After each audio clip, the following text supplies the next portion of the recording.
Yes, okay. A very good evening, ladies and gentlemen. Here we are once again, as usual, with our lovely program. And remember, we are live on Kazo Television. And this program is brought to you by Global Leadership Empowerment. Like I told you, that you can go to YouTube and you subscribe to our Kazo Television account. And you simply hit the notifications button so we can keep you updated with everything that we are always doing and with every program that we are always conducting. Muchungus Jonan is my name, and today in the studios I am not alone. I am with this wonderful gentleman whose name is Mugisha Emanzi, and so I will right now allow him to introduce himself, and then we will move on with the topic of the discussion. Thank you so much. Mr. Mugisha, you're welcome. Yes, thank you very much, Comrade Janan, for hosting me here. I'm very delighted to meet with you, and also most importantly, I'm very glad that the spirit of the global leadership empowerment is continuing so that we devise ways of getting as many young people as possible into responsive and transformative leadership that we need in Africa and in Uganda. So I'm very pleased to be here. Thank you so much for hosting me. So for those who don't know you, how would you describe yourself so they can know more about you? Thank you so much. Well, personally, I describe myself as a farmer, for starters, but also I am a philosopher. I am a youth trainer. I am a Pan-Africanist, and I'm also an entrepreneurship. I'm also a sportsman. I think my jersey can say it all. FC Changapukama. It's a football club that I play in, and also I like to implore as many young people to, on top of all things we do, please let's continue the spirit of sports because of its very many advantages, both physically, economically, and also uniting our society. Thank you so much. Yeah. So today we are going to focus on our topic, like I told you, that we in this wonderful program. We will be concentrating majorly on leadership. Training most especially the young people on how they can develop their leadership potential and how they can effectively fulfill what they have been put into leadership to do. So we are going now to focus on differentiating between politics and leadership because we have finally come to realize that when we talk about leadership, most people usually confuse it with politics. Now I want us to understand that not every politician is a leader and not every leader is a politician. So we are going to focus on what makes the difference between a leader and a politician. Mr. Mugisha, when we talk about leadership and politics, how would you explain it to our wonderful viewers? Okay, thank you so much, dear my host. That question is quite tricky for very many people because many a time when the concept of leadership comes up, the first instincts in many people, it will jump into thinking of politics. However, there is a very big distinction between those two concepts on majorly three fronts. Firstly, by basic definition, politics is the art of managing society. Simple. And managing society, we talk about managing the resources, managing the way people live, managing how the environment thrives and manages the entire, social ecosystem, putting into consideration the social, cultural, physical, political, and cultural aspects, right?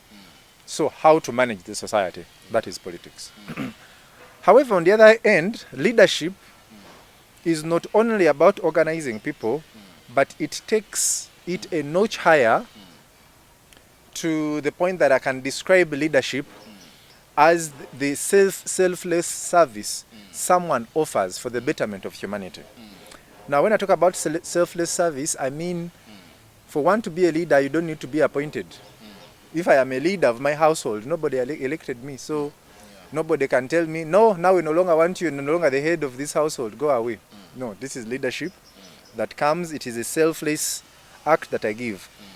We see in some of our communities, there are some youth, I've been part of youth community engagements where I'm just appointed to lead youth in a community initiative. They did not vote for me. I did not ask for votes. But they look at your characteristics, they look at your potential, they look at your discipline and your basic track record and say, Mr. Muchunguzi, I think would be the right person to lead us on this specific cause. Yes, so that is how basically I can distinct between leadership and politics. Though they are not very far apart, but also they are very parallel in nature. Yes, depending on how you view it and how you decide to execute it. Now, most people think that when you are not occupying any political position, you are not a leader. And usually when we talk about leadership, there are those who usually respond with an attitude of saying that is not for me, thinking that because they are not holding any political position or anything of that nature, they are not leaders. So does one become a leader after they have been given a political position, or they are already a leader even when they are not in any position? Well, thank you very much for that question. Because like I said in my opening remarks, that very many people do not strike the distinction between those two, politics and leadership. That's why some people will shun to take on the opportunity of being a leader because they claim they were not appointed or elected by the people. However, if I can share with us some examples in the society that will show that, wait a minute, actually, you can lead without necessarily being appointed or elected. For example, let me use a story of Jesus Christ for starters.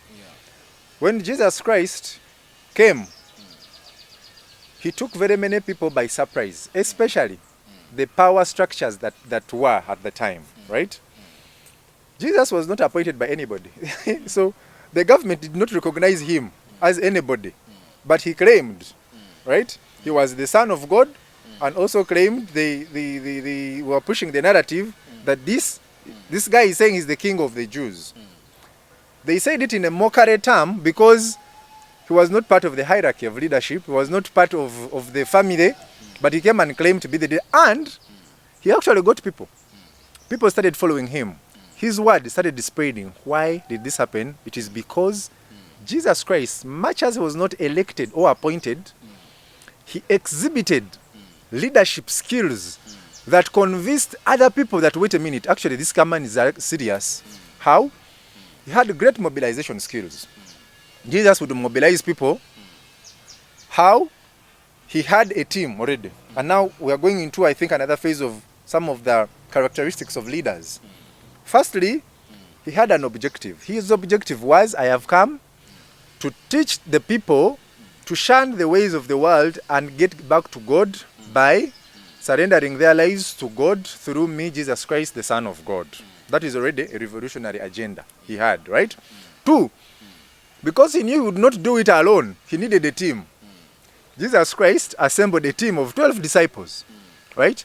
And this is the team that he used to go and disseminate information, which was new to the people at that time, right?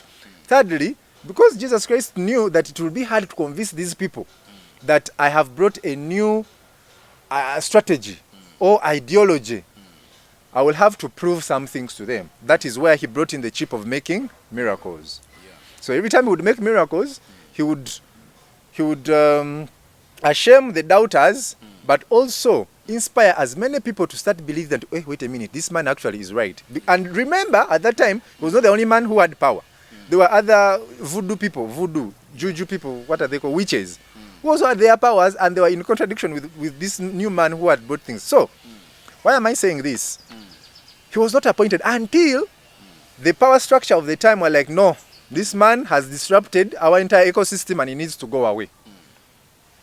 So the politicians of the time, the Pontius Pilate of the time, they chose, no, this man has to be crucified, thinking by eliminating this man, we're eliminating a problem. Jesus did not refuse that because he knew, because he had the right message that he was willing to die for. Him being the Son of God, I don't want to make this sound like it is a preaching session, but I want us to first look at the what? At the key concepts. Sacrifice. He accepted to die. I'm sure he had the power to disappear, no one would beat him, but he accepted. So that is sacrifice. Another trait of leadership, not politics. Are you saying? So when they killed him, Ninja came back after 3 days. What does that show you? That once a leader is dedicated to their ideology, to their mission, they are willing to die for it, knowing that even in their death, the ideals that they stood for will still come and resurface. 2025 years and 23 years later, we are still here, having very many churches, having very many Christians. Christians comes from the word Christ, people that follow Christ, Christians. Why am I using that example? I'm trying to show you what leadership is, what the attributes of leaders are, and the characteristics of the concept of leadership. On the other side, let's talk about things like politics, right? Let me use the example of Uganda here.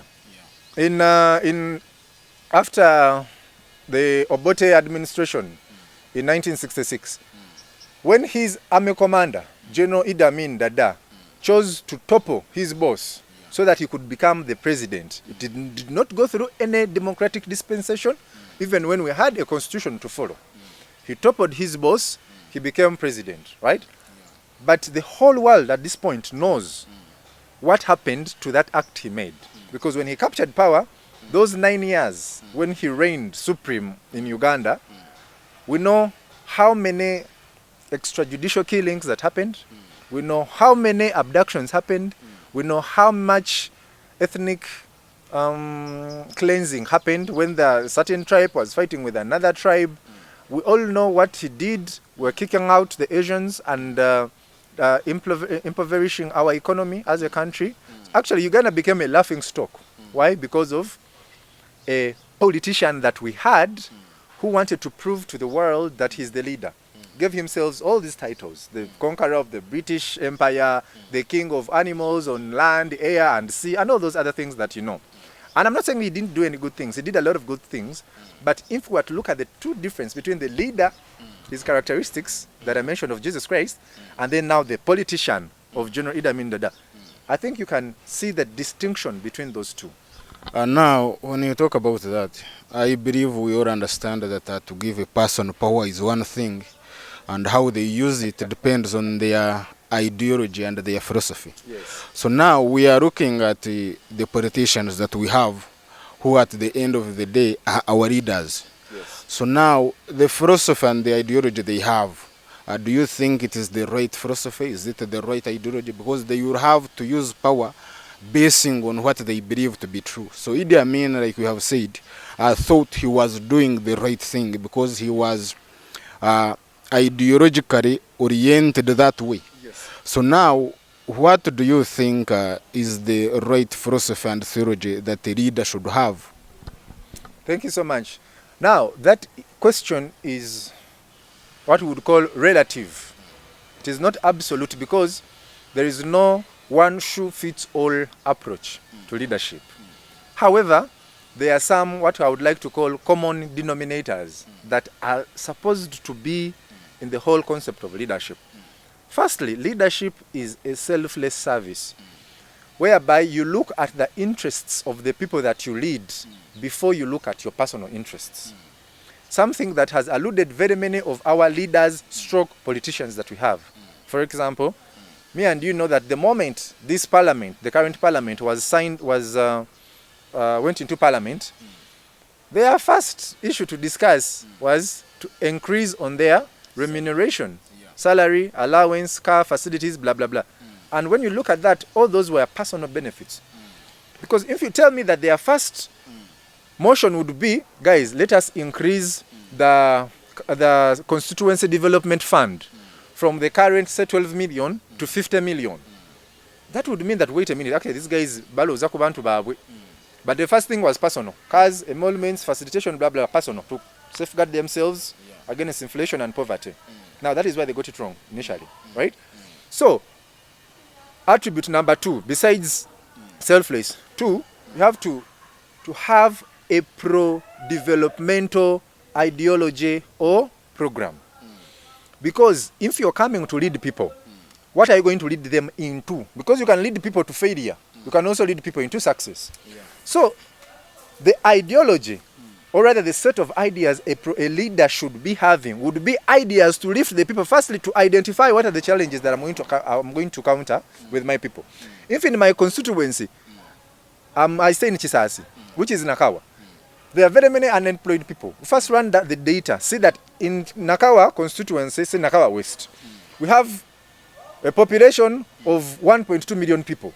Of these, 75% are youth. Of the 75% of these youth, 85% of them are unemployed. So as a leader, my first problem will be to tackle the biggest elephant in the room, youth unemployment. So even if I go to parliament, the first thing will be to kusakira my people.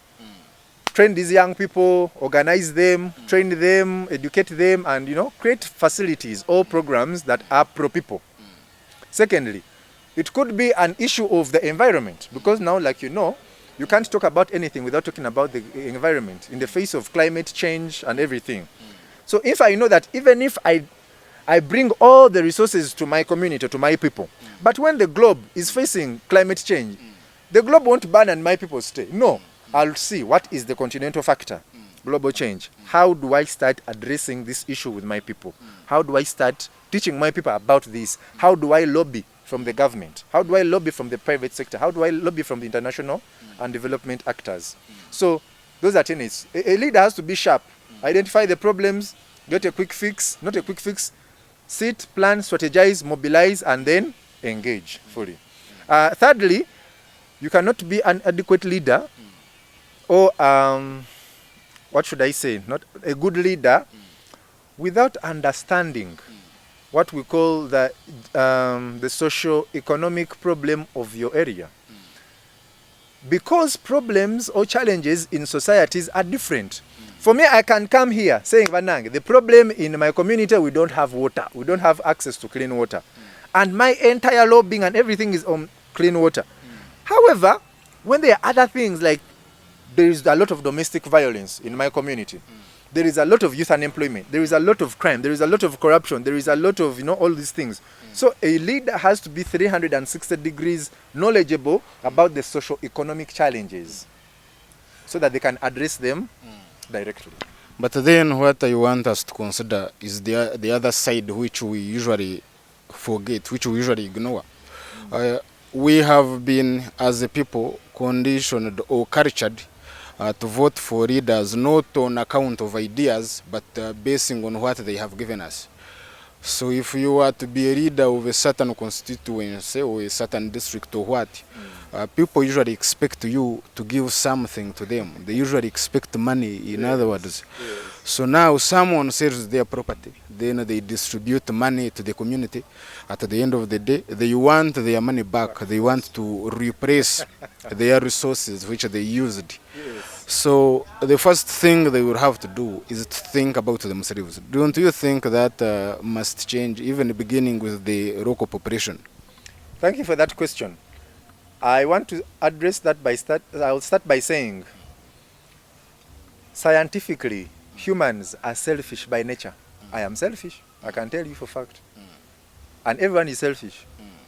Not because we want, but because it is inherent in our DNA for humans to be selfish. We always want the good things for us, firstly. So, the aspect you've talked about, it is, to me, it rhymes more around commercialization of politics. Because when I talk about commercialization, I mean, I've sold my house. I've gotten the money. I'm distributing it to people in my constituency to vote for me. So they're not voting for me actually because they actually subscribe to my ideas. But because they have a duty, I gave them money, they have to pay me. So when they pay me, there is absolutely no way, dear Janan, I'm going to respect these people. Why? Because I will know that these people it is a transactional, approach of politics. But that is wrong. Do you know why? Because let us go a few years behind. When, say, the current government was coming to power, they didn't have money. But they were like, you know what? This government, we disagree with the things they are doing. For us, we are going to go to the bush, fight, and come and and have this 10-point program. So when they went to the jungle to fight in Luwero, because they had a clear-headed 10-point program, they came and mobilized and convinced the Wananchi. So the Wananchi actually were the ones who were protecting the gorillas, feeding them, hiding them, and giving them intelligence. So in other words, this person who wanted power, he convinced the masses about his ideals and plans. The masses subscribed to that plan and they chose to support. In countries, in developed economies, like say the United States of America, when I decide that I'm going to run for office, I create a GoFundMe page. The people that subscribe to my ideals, they know that I'm coming to fight unemployment, I'm coming to fight climate injustice, I'm coming to fight for young workers, I'm coming for all these good ideas. When someone resonates with my ideas, it is not me to give them money. It is them who give me money to advance my cause, because the cause that I'm fighting for is not personal. Now that happens in a democracy that has evolved. I use the example of USA because they're almost a 400, 500 year democracy. Uganda, we are less than 52 years old as a democracy. We are still learning on the job. And also, putting into action the fact that most of our people are poor. Who is going to refuse like a 50k note, knowing that I'm going to buy 3 kilos of food for my children, buy whatever, and take us to do 3 days? My people will not refuse because we are poor. Not poor because we don't have money and access to resources, but the poverty of the mind. Thinking that Janan has given me 50k, that is my value. And now that is something that is on a mindset level that we have to change the trajectory from the commercialized to the ideological part. And now, yes, when you talk about that, some good years ago, we had societies that never had poor people as we are today, because the communities cared about one another. Yes. So whenever one was to sleep hungry, they could go to their neighbors, yes, and they could be fed. Now, because of the structure, or if I could say, the kingdoms that we had, yes, the political structure that we had was a kingdom system. yes. So when we had those systems, the situation was not as it is now. Now when we embraced democracy, as we call it, first of all, I believe in its ideology. It must run on capitalism. Yes. So that means that you have to gather all the things for yourself. You don't care whether others have or not, but as long as you are rich enough, you don't mind. That's what we call capitalism. Grab it if you see it and don't care whether anybody else gets it or not. Now, looking at Africa, for example, we were colonized by the whites, and after they had left, they gave us a system that would follow. We have to follow. They set up a pattern which we all as African countries must follow in managing our societies. So in short, they gave us this political structure, this system of democracy. So they had colonized us, and they are the ones who even told us that now we have left, you manage yourselves according to this pattern. Do you think that is the right thing, or we should sit down as Africans and we set up our own structure to govern our African societies? Well, thank you so much for that question. When the colonialists came and conquered us and gave us their political administration system called democracy, we didn't ask for it. How did we govern ourselves before they came? We had these kingdom structures. Thank you. We had kingdom structures. So let us take a stroll down memory lane a bit. You come to my house. You find me with my wife. You dictate how I'm supposed to govern my house. You leave a system and go. That is not right. Secondly, before they came, did we used to have any protests and strikes because of leadership? Yes or no? No. They were never there. They were never there. Did we used to have corrupt officials that would swindle kingdom resources? They were very few. Very few, if at all. And thirdly, were we killing each other on the basis of tribes, political differences, and religions? No, that was not there. That was not there. So what does that show you? I would ask more questions to bring the light out of that, but to me it shows me something. That from the beginning of the 19th century, the late 18th century to the mid 19th century, I'm talking about from 1875 to 1960s. That is when the Bazungu exploration came to Africa, conquered states, colonized them, taught them their own things, administration, blah, blah, blah, blah, blah, blah. and when they left, they did not leave because they wanted. No. I want you to remember that there was a massive movement across Africa and Latin America, all these countries that were colonized, deliberately to fight off these colonialists and their imperialism, right? For example, the first country that got independence was Ghana, right? And that was in 19, I think 1960 or thereabout. And on the Independence Day of Ghana, on the celebrations, this is what Kwame Nkrumah said, that Ghana is not yet independent until all other African countries that are under colonialism are all free. So what does that show you? It showed you that these peoples, the first leaders, the post-colonial leaders, were true leaders. Because Kwame Nkrumah would have said, oh, Ghana is now liberated. It's the first country. Oh, thank God. He would sit back and enjoy. But he said we have not done anything. Because to him, the liberation of Ghana meant nothing until the entire Africa was liberated. That is why he co-founded the Organization of African Unity. And it is an idea that very many African leaders embraced. To the point that the Imperial Majesty, Emperor Haile Selassie of Ethiopia said, because of that proposal, I'm going to offer my country, Ethiopia, as the diplomatic hub.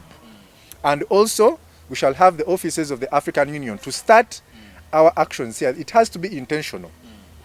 When the fascists, the Italians, attacked Italy, the Ethiopians galvanized all their resources, power, and everything, and they defeated the Italians at the Battle of Adwa. It's a very, very monumental victory for Africa because it sent a loud message that, wait, these people can actually also be defeated. So what does that show you? I'm showing you what the leaders were at the time and fighting the system that you've asked me that was brought by these people. Anyway, fast forward, we are here still with this democracy, which I don't think is bad in its true sense, but democracy, in my opinion, had to be customized to the interests, values, and customs of African culture. Because right now, when there is an LGBTQ agenda that is being pushed on the African people, under the normal African setup, that would never even see the day of the light of the day. It is an abomination. It is an abomination, right? But because of the dispensation of democracy and also the people that gave it to us, they are watching over our heads like, let us see. Are you going to pass this bill? And if you don't pass it, we are going to withdraw funding. We are going to ban you from traveling to our countries. We are going to cut aid. We are going to cut ARVs and all this other support that we've been giving you. That shows you that, wait, these people gave us something that was supposed to facilitate their interests in their absence. Okay, now that we have noticed that, what do we do? Because we are not, this generation of young people is not a generation of lamenters. Let us lament, oh, white people, oh, colonialism. No. Our generation is tasked with the noble cause of diagnosing, shida iko wapi, where is the problem? And then devising sustainable means to address that in a very Africanized way. In a way that does not infringe on my rights, customs, culture, and values as a Pan-Africanist. So to wrap that up, democracy is not bad in its sense, but it needs to be customized to our interests, values, and culture as African people. Then it can make sense and it can progress our society. Now, I think one of the weaknesses of democracy is this thing so-called rights. Now, we must come to agree that not every right is a right. Not all rights are right. Now, you have a right to marry another man when you're a man, but that is not right. So I think we must set up a new system. Because when we talk about democracy, we must first understand where did it come from, who initiated it. And this goes all the way back to the Greeks, yes. The Greek philosophers, the Plato, the Aristotle, the Socrates, and all that. So don't you think that as Africans, we can sit down? Because I think we can develop a a philosophy that is more elevated than the ones of Plato and all those, because they developed this some very many years ago. Yes. So I think it cannot practically apply after 2,000 years or more. So can't we sit down now and say that democracy hasn't helped us? For example, for 40 years, this government has been termed to be democratic for 40 years, and still we are not better than the way we were before this NRM's democracy. Don't you think we should put away all this and we set up new systems? We even give it a new name to avoid all this confusion. Thank you so much for that. I lead a youth organization. It is called Ufumbuzi Africa. Now, Ufumbuzi is a Swahili word that means solutions, right? So one time I was asked by a Muzungu, I was out of Uganda, and the Muzungu asked me, what does Ufumbuzi mean? I told him, it means solutions for Africa, like African solutions for African problems. And the Muzungu asked me, are you sure Africa can devise its own solutions without our help? Now, that's the end of that story. That showed me that, wait a minute. So these people look at us like we can't actually do anything without them, right? So the question that you've asked me is very important, because you asked if the Aristotles, the Platos, and the Greek philosophers of the ancient times devised this thing that we call democracy. Actually, just so you know, do you know that those philosophers studied in Africa? Yeah, they studied in Egypt. Egypt. Yeah. At the time it was called Kemet. Yes, and they took the civilization and knowledge to modified it and then owned it. So every time you hear people saying Africa, we brought you education, no, civilization started here in Africa. So and I think that's also very important for our people to know and understand that. Now, speaking of having our own thing, at the African Union level, there is something called the African Free Continental Trade Area. And it is called the Agenda 2063. So in the year 2013, all African heads of states met and discussed the way forward that is pro-African. Africa, we need our own template of managing our society, managing our leadership, managing our everything. So they developed the African Free Continental Trade Area. It was supposed to facilitate free movement and trade intra-Africa. Because it doesn't make sense for me to first apply, go through all these bureaucratic processes just because I want to send my container of maize to Kenya, neighbor. Why would you bring all these mizizike, all these infringements, when actually in Europe you can move from A to Z without any of those things, and you see that their economy is performing much better than ours. So that is in place. But now the problem is very many countries did not ratify it. Now, ratification means that someone has read, understood, and agreed to subscribe to that modus operandi, the mode of operation. But even then, the countries that ratified it, most of them have not put it into practice. And I want you to ask me why. Ask me. The reason that they have not actually activated it is because, much as we have that at a continental level, even at the national level, every government comes with its what? Manifesto. Every government, when it comes to its manifesto, it wants to first apply, or rather execute its manifesto so that people can gain the benefit of trust and then incorporate in all these other, the continental and the regional and global bilateral agreements. They haven't made it a priority. They have not yet made it a priority. And I don't think even the other people are comfortable with us having a unified, that solidarity. Because you can see, recently President Ruto was in France and he was telling these world global leaders, telling them that, guys, we are sick and tired of IMF, International Monetary Fund, World Bank, and IMF, World Bank, and there is another entity, and WHO, World Health Organization. I was like, we are tired of you because in your wisdom, you created these institutions to help you rebuild your economies after First and Second World War II. So because of that, you give money, you lend money to us, the poor countries, but we pay an interest that is 8 times higher than other developed states. then that means you're not giving me the loan to develop myself. You're giving me the loan as you progress. So you were tired of using us. We need a new global financial architecture. And I loved that because, Commander, this is the first step of changing things. Revolutions do not come because of excitement and anger. Successful revolutions, history has proved to us that occur after people have diagnosed what the problem is, identified the set of approaches to use, and then go head on with the problem that is. Thank you. You have talked about people diagnosing what the problem is. Now, there is a question that I usually love to ask. When you study the situation, the current situation that we are in as a country and as a continent, Yes. now we understand that whenever there is a problem, three things must be involved.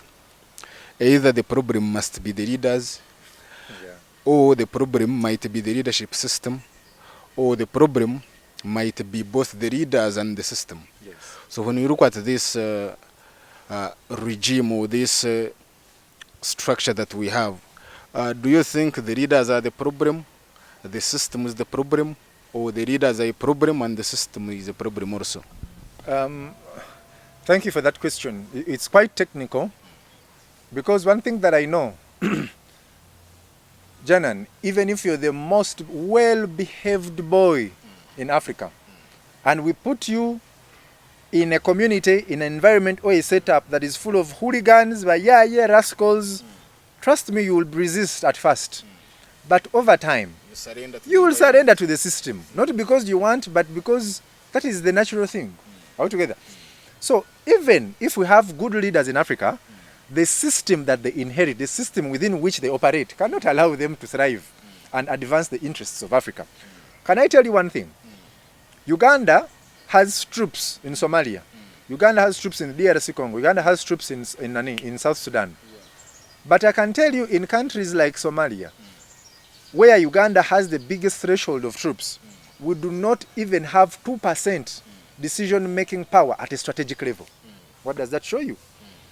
Good leader, corrupt system. Because at the end of the day, when we lose troops there, my people in the village, my border rider, my Rolex guy will say, Museveni asindika abana bafeyo ne babatta. To them it will be Museveni. But also Museveni is playing the game of his bosses. His bosses are working in a system that favors them but does not favor Museveni. But because Museveni needs them, he also has to abide. So, good leader, bad system. That conundrum will never go away. I want to challenge the viewers of this show. In 1964, Emperor Haile Selassie, the emperor of Ethiopia at that time, was attacked by fascists, right? The Italians. And they came knowing this is a walkover. But they were beaten thoroughly at the Battle of Adwa. And Ethiopia said the only country that was never colonized. Do you know why? It is because they refused to take on the system that was going to overdo them. Because then Italy was under Mussolini and they were all fighting for Africa, and they wanted Africa for strategic reasons, because we know Africa is the strategic trade hub of the entire world. Because even when you look at the aviation industry, all planes that are going to West Africa and South Africa, this is okay at Addis Ababa. This is a trade hub. So it is basically all around trade and the economy. Now, what we are looking at is that we have leaders at the national level, like we would say our presidents, who also are following other people's orders. So meaning that the world is ruled by a system whereby our leaders have no control. Now, that's why you even see that they are forcing this homosexuality on a country like Uganda, and they say that if you don't accept it, then we will cut off this money and this aid and all that. So do you think our leaders, our presidents and our governments should continue sacrificing our national integrity for the sake of gaining money? Very good question. The most obvious answer is our leaders should not compromise our integrity and values in the interest of what we get from the Wazungu. As a matter of fact, Africa is the only continent in the world that can stay on its own without needing support from elsewhere, and we shall not have an Armageddon. We shall not have a what? We shall not be annihilated. As opposed to other continents, those continents cannot thrive, I tell you, for more than 10 years without resources from Africa. And that is the reason why Africa is Africa to them. And they're trying to impose these things on us because they want us to be part of what we want to call the new world order. Now, the new world order is quite complex, and I'm sure I'm risking to sound like a conspiracy theorist, but yes, we know that there is a plan where they want, in the name of human rights, a man, I marry a man, we can't have children. Woman, you marry a woman, you can't have children. What does that bring? There will be no children. If there is no children, there is depopulation. If there is a depopulation, then it becomes very easy for those guys to propel their agendas as and when they want. So all leaders in Africa must take a stand and say no to LGBTQ and those things that the Wazungu are bringing, things that contravene our values and cultures. It does not take a politician, because a politician will sell us off immediately. Here is where we really need the true definition of leadership. The person who's going to put his personal interest on the side and look at the interests of us, the majority, and what our value systems are, and what our culture dictates and our traditions, and make a bold decision to protect them at all costs. Even if it means the Wazungu cutting off their aid from us, it is okay, we shall not die. And even if we die, it will be an honorable death. Thank you. Now, the problem is that what is happening today, we are putting more politics into leadership rather than putting more leadership into politics.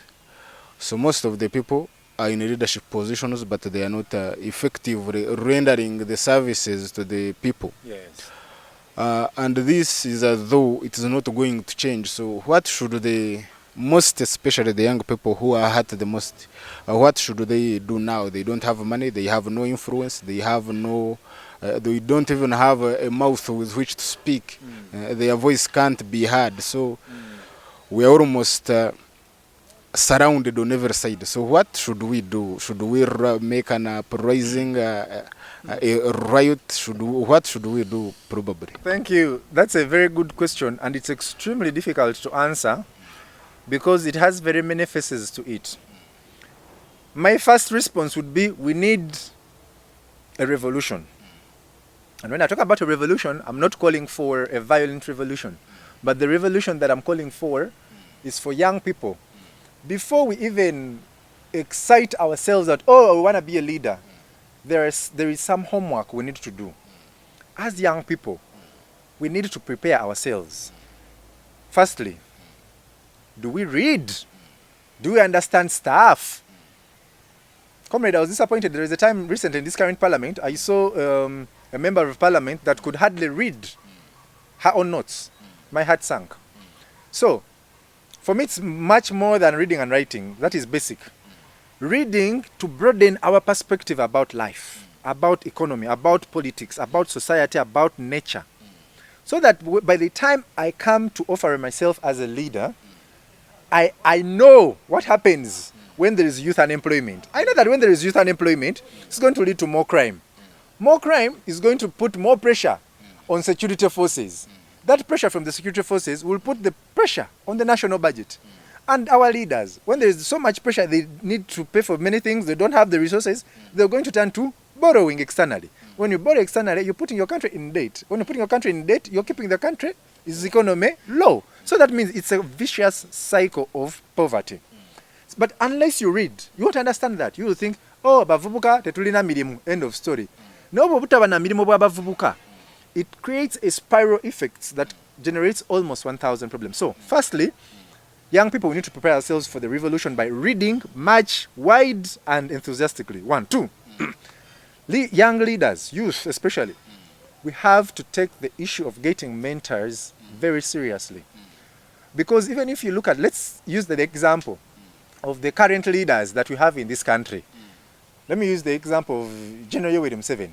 Museveni was mentored by Nyerere, was mentored by Gracia Machel, was mentored by Nelson Mandela. Are you seeing? Do you see the trend? They didn't call him that come and we mentor you. No, because then he didn't have power. He was a young man like me and you, no resources, no nothing, but with the drive of leadership. He approached these people. Actually, it was Marshal of Mozambique that invited him to come and get training with his boys in Mozambique. When they started the FRONASA, you remember the Front for National Salvation. At that point, General Museveni had just finished. He had got his boys from Muntari and Bararahai. Mentorship. That's very important. So even as young people, when we want to take on leadership, we have to have mentors.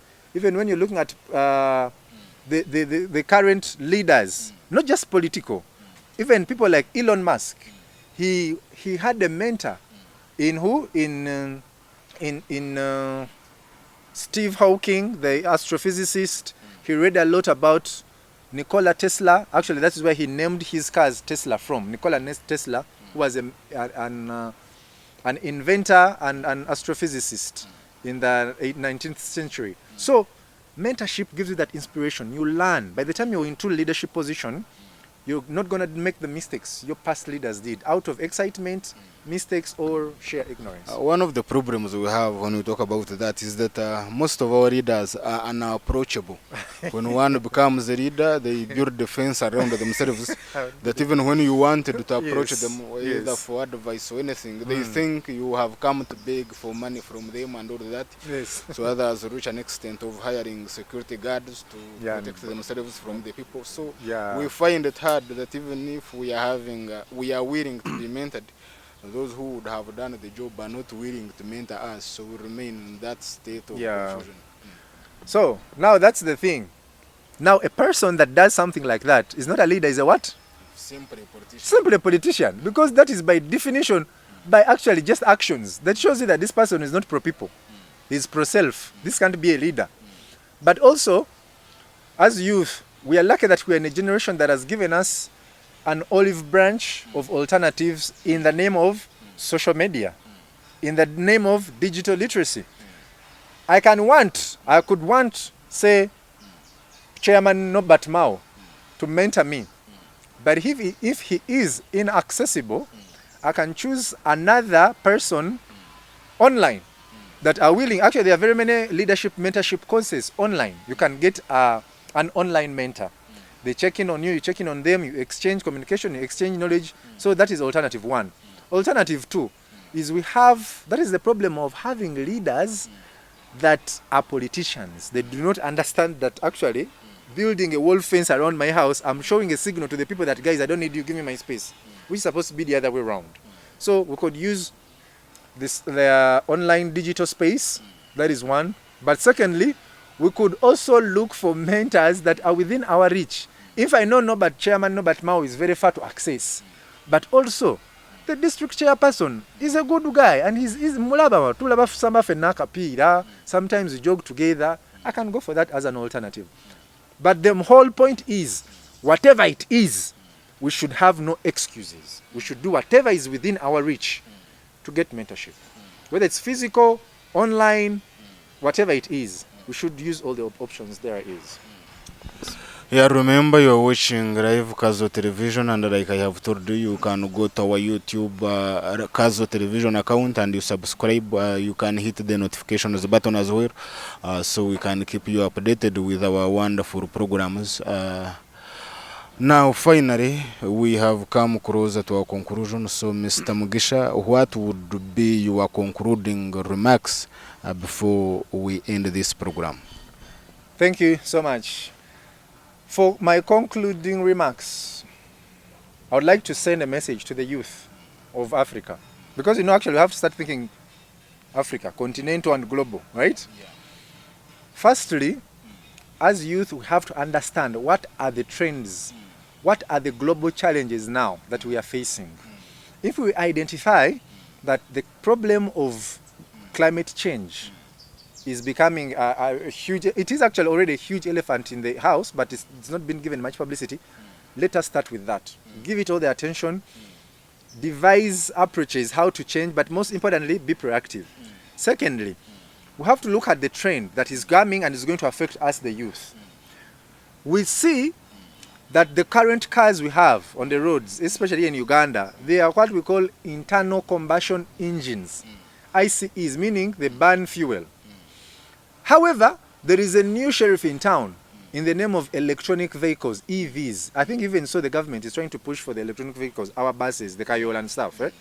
So, young people, we have to be wise to know that in the next 10, 15 years, these cars with engines are going to be off the roads. So how do we prepare ourselves to tap into the opportunity of electronic vehicles?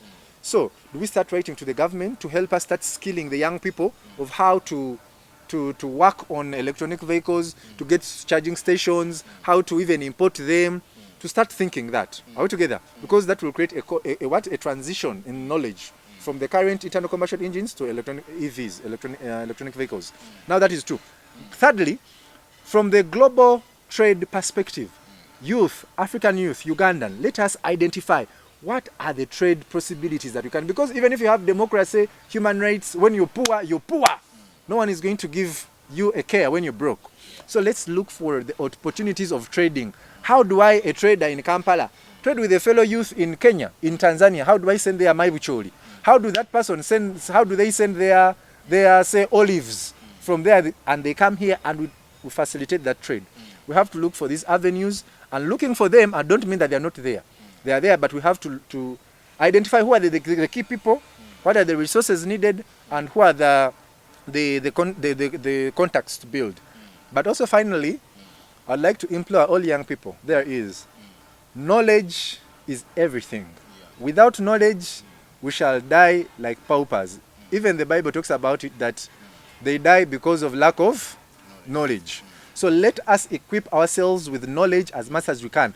And not just knowledge in leadership, knowledge in everything. Let us have knowledge on agriculture, let us have knowledge on space exploration, knowledge about health, knowledge about our diet, knowledge about the air we breathe, knowledge about trade and business, and everything. That is the only way that we can compete, because globally, it's a knowledge economy. No knowledge, you don't stand a chance to say anything. And with that, I would like to thank you very much. Okay, thank you. Of course, that's it. And like we always tell you, that for this world to change, for it to become a better place to live in, everyone must take the initiative. It's up to me and you to do something about it.